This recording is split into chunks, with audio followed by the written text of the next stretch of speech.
Zelensky is a hero and he's in Washington. And as you know, there's nothing else to discover and two things can't be true at the same time. For example, the military-industrial complex can't be hugely profiting from this conflict, and also Joe Biden can't be training troops and selling missiles and increasing budgets and making the Pentagon unaccountable for all of their expenditure, because that would mean Zelensky's not a hero anymore, and that would be too confusing, and you can't cope with confusion, can ya?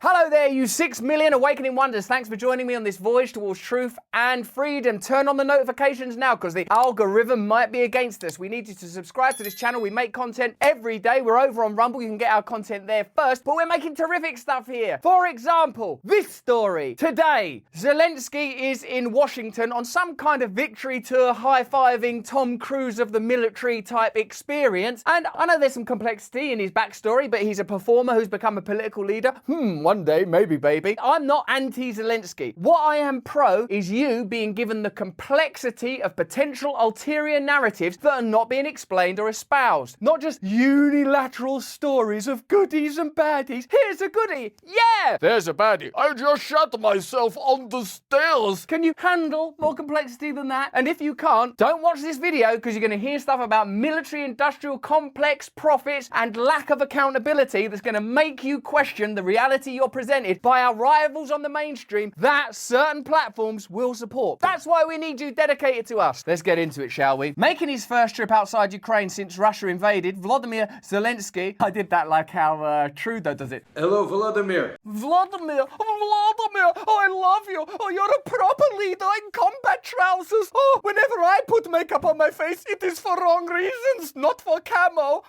Volodymyr Zelensky urged a joint session of Congress to continue support for the defense of his country. Let's have a look. Against all odds, that's how Ukrainian President Volodymyr Zelensky described his people's fight for freedom. Look, the Ukrainian people are brave. Putin's invasion is wrong. The fact that children and adults and pets are being bombed in their homes is disgusting, deplorable. It should be stopped. But saying it's against the odds when America have spent more money on this war than Russia have is simply not true, is it? The United States Congress welcomed Zelensky with a 2-minute standing ovation on the House floor. To believe that this is not propaganda, you have to believe that those people in Congress who you know own stocks and shares in military-industrial complex companies, who you know regulate big tech platforms and appear to make money out of them, you have to believe that all that they're thinking in that moment is, this is good, that Ukraine is standing up for Russia, we're against tyranny. Okay, how do you feel about comparable tyranny, for example, in Yemen and Saudi Arabia's ongoing bombing? Oh no.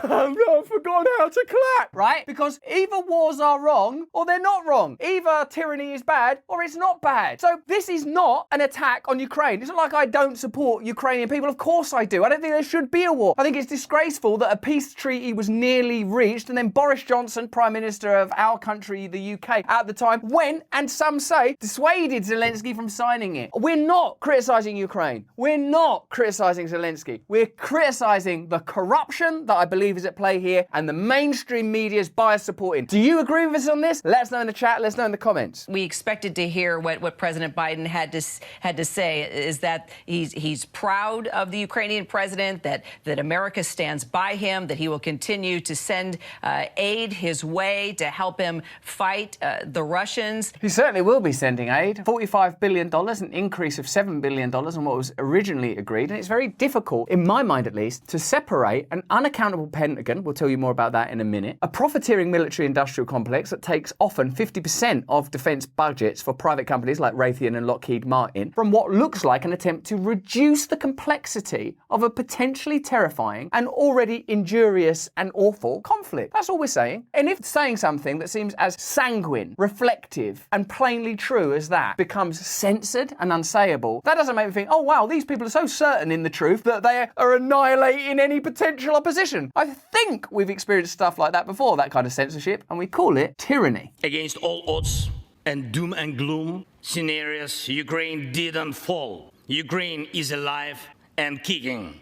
When I was in Bakhmut yesterday, our heroes gave me the flag, the battle flag, I mean, look, there are some symbols at play, and there's obviously real emotion. It is a real war. People are really dying. People are really fighting. That's not untrue. That's happening. Just talking about the simplification, the reductivism, the sort of the odd shot that we're looking at, the gavel and the sort of chopping board that's behind his head, the evocation of the flag and patriotism, which increasingly, I think, are symbols that are drawn to the forefront of your mind as a kind of a veil. You place the flag over things you don't want looked at more closely. They asked me to bring this flag to you, to the U.S. Congress, to members of the House of Representatives and senators whose decisions can save millions of people. I'd like to believe that the truth is as simple as that. That's what I'd like to believe. It would relax me to just think, oh wow, yeah, what this is Russia are really bad and Putin is awful and they've invaded Ukraine and now America are bravely and boldly supporting this heroic leader. And that's great. That's what I'd like to believe, but I just keep seeing information that contradicts it. And also, do you remember Iraq? Do you remember Afghanistan? Do you remember Vietnam? It doesn't mean that Ukrainian people are not heroic. Plainly they are. It doesn't mean that this isn't a terrible war and that people are like doing their best and fighting for their lives and fighting for survival, and that ought to be supported. What I'm suggesting is the reductivism, the simplification, the amplification of one side of the story and the negation of the other is insulting. And the reason it's happening is not just so we can do what's best, it's to make money. It's to make money. We stand, we fight,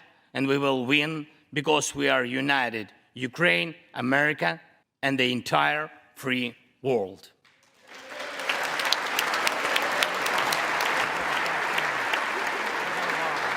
Nancy Pelosi there, she wouldn't be involved in anything nefarious or any profiteering or misguiding people or creating simplified narratives. She's just taking that flag for the children.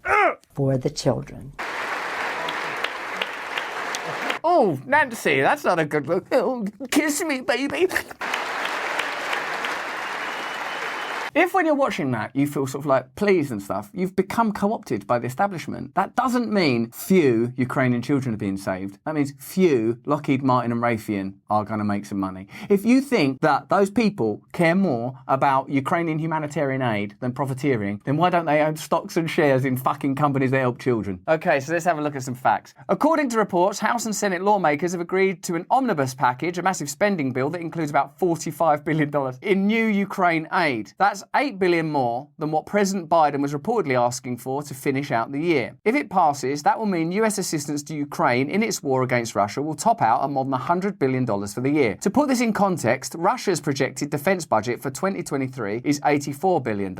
America, a country who are not in this war, are spending more money on this war than Russia, who are in this war. Okay. The US is also expected to send misleadingly named precision bomb kits to Ukraine as Russia's assault nears its second year with no end in sight. Moscow is deeming the planned shipment as a provocation, warning of unpredictable consequences. So while America claim this is not a proxy war, they've spent more money on it than Russia have, and they are sending actual machines of death to Ukraine. Now again, this is not to say that the Ukrainian people are not worthy of defence and that they're not brave. Both of those things are true. They are brave and they should be defended. However, wouldn't you feel a lot better, tell me in the chat, tell me in the comments, if there was a sort of a reliable statement like this? Because we believe in this conflict so much, this is what we're going to do. We're not going to have Raytheon, Lockheed Martin or any of our military industrial complex partners who's millions every year lobbying. They're not going to make any profits from this. We've agreed to deal with them. They've decided they believe in it so much that they're just going to do all this stuff at cost. We don't want money. We're going to extract that from it. And we're going to be really accountable for the money that we spend. And we're going to ensure that we handle this in the most diplomatic way possible. And we're going to take responsibility for NATO's actions and reneging on pledges made to Gorbachev when the wall came down. That's what it would sound like. It would sound like that. It wouldn't sound like brave Ukrainian, Russia tyrant. That's an attempt to stop you thinking properly. And it's not just this story. You can use this analytical system for any story. Look at the pandemic at the beginning. This is a unique disaster. We need to do this. Big pharma. We're not going to make any money. It'll be disgusting. Oh wow, we had our most profitable year. Just tell me this. Is there any documentation anywhere of Lockheed Martin, Northrop Grumman or Raytheon saying things like, shareholders, we're going to have a couple of good years because this Ukrainian conflict looks like it's going on. See if you can find it. Find it for yourself. You don't need to rely on me. I don't think I'm some superhuman with unique insight. I'm just like you. I'm just trying to work this stuff out. I'm trying to work out how this is operating. Let me know what you think in the chat and in the comments. Meanwhile, Washington's dangerous and short-sighted policies put the United States and Russia on the verge of a direct clash, Russian Foreign Ministry spokeswoman Maria Zakharova said on Monday. For its part, Moscow urges the Joe Biden administration to soberly assess the situation and not to unleash a spiral of dangerous escalation, Maria Zakharova pointed out. I think I would prefer the sober assessment, but I think dangerous spiral might be more profitable. As well as Zelensky's high-profile, beautifully staged and to some degree legitimate visit to Washington, a new bill is being passed that I think you should look at more closely. In an effort to expedite aid to Ukraine, that's what we're trying to do, we're just trying to aid Ukraine, lawmakers are relinquishing accountability measures to grant the Pentagon what have been characterized as wartime procurement powers. These emergency authorities enable the Pentagon to deliver Ukraine more weapons faster. So do you see how they make the argument? I mean, look at what's happening in Ukraine, it's so terrible. Yeah, it is terrible. Children shouldn't be killed. Good. So they need weapons to defend themselves. Yeah, oh God, yeah, it looks like it. And you want them to have those weapons slowly or quickly? Quickly? Good. We're going to need to pass this wartime procurement measure. Ultimately, what they're leading you to is the conclusion. If at the end of this, the military-industrial complex makes loads of money, that was at least part of the point. Or was it a byproduct? There is also legislation pending in Congress that indicates that the US government believes the Ukraine war may continue for years. On October the 11th, the Senate Armed Services Committee submitted its amended draft of the National Defense Authorization Act for 2023. Nestled within the draft is a provision that would establish an emergency multi-year plan to award massive defense contracts to Lockheed Martin, Raytheon, BAE Systems and other war corporations to produce weapons for Ukraine and to replenish US stockpiles as well as those of foreign allies and partners. Even if you extract the idea of evil, malfeasance and profiteering and just say what we have here are systems that just unconsciously pursue certain measures and processes, then it's clear what happens is we have these organizations have power, it's better for these organizations if there is a requirement for their product, they create the conditions that require their product. You don't need like robes, owls, madness, people get their throats slit and bonfires. You don't need any of that. Just go, do these businesses require wars? Yes, there you go. At least 20 federal lawmakers, those guys applauding, or their spouses or dependent children hold stock in Raytheon Technologies and Lockheed Martin, which manufacture the weapons Western allies are sending to Ukraine to fight Russian invaders. Now listen, I know this is the sort of thing people will say, oh, he's naive, he's wearing that hat. But just you tell me, would it be fairer and better if people in Congress couldn't own stocks and shares in Lockheed Martin and Raytheon? Why is that not a law? Why? Is it better for you in some way? Oh, it must be better for you in some way that I just can't think of. Even if I drag my brain out of my skull and pound it into a mush and pick through every synapse, I cannot find a reason that it's beneficial to you. But like straight away, I can think of one why it's beneficial for them. But it can't be that. It can't be that because everything's so simple, isn't it? So straight away, ban that. Straight away, Lockheed Martin, Raytheon, you can't have weapons manufacturers profiteering. Otherwise, you create a world in which war is favourable to the most powerful interests in the world. That can't be improved on. And if you suggest improving it, you're a fascist and you don't stand with Ukraine and you're a conspiracy theorist. Could be that, or it could be you're not a fucking idiot. At least 15 of those, both Democrats and Republicans, but hold powerful positions on committees that control US military policy. Wow, what a weird coincidence. Both Democrats and Republicans that hold positions on regulatory military committees own stocks and shares in companies that make weapons. That's really weird. If only there was a way to stop that, but I just can't think of banning it or making it illegal or setting up systems of government that are accountable to the people that none of that would work. That wouldn't work. That's a conspiracy theory. Elsewhere in this war that America are not involved in, they're training troops to be in this war. Starting in January, 500 Ukrainian troops a month will travel to Germany to train with the US Army, who are not involved in this war. The Pentagon, who do not have to account to anybody, announced on Thursday, which is a day of the week that doesn't even really exist. The training will be focused on battalion-level operations, said Air Force Brigadier General Pat Ryder, a Pentagon spokesman, during a press briefing. On March the 11th, President Biden reassured the American public and the world that the United States and its NATO allies were not at war with Russia. We will not fight a war with Russia in Ukraine, said Biden. Direct conflict between NATO and Russia is World War III, something we must strive to prevent. Some of the ways that we're striving is by training troops, giving equipment, giving massive aid, and disrupting the process of diplomacy and peace talks. You're doing a great job over there. But don't take my word for it. Let's see Joe Biden say it in case we've all just gone mental or something. Let me say it again. Our forces are not and will not be engaged in the conflict with Russia in Ukraine. Good. By Ukraine, near Ukraine, not our troops trained by us, using weapons we sold to them at a profit, 50% of which went to military-industrial complex companies, 70% of which can't be tracked inside of Ukraine. That we might do. We will not fight a war against Russia in Ukraine. Direct confrontation between NATO and Russia is World War III, something we must strive to prevent.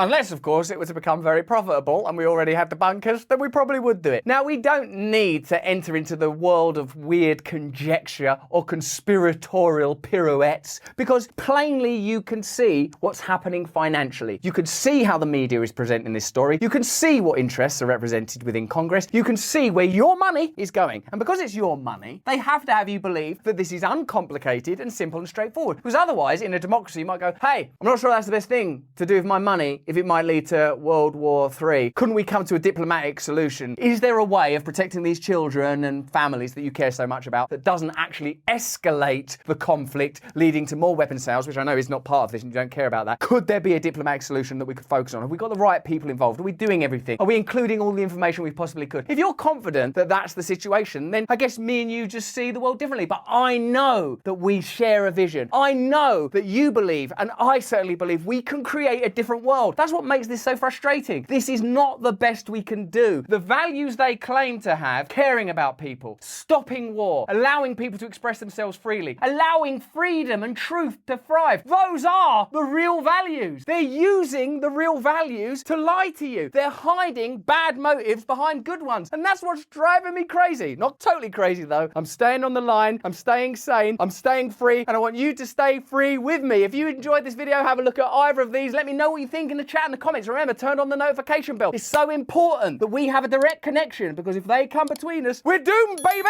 We are doomed. Doom and gloom, for sure, for certain. Thanks very much for staying with us. Please stay free.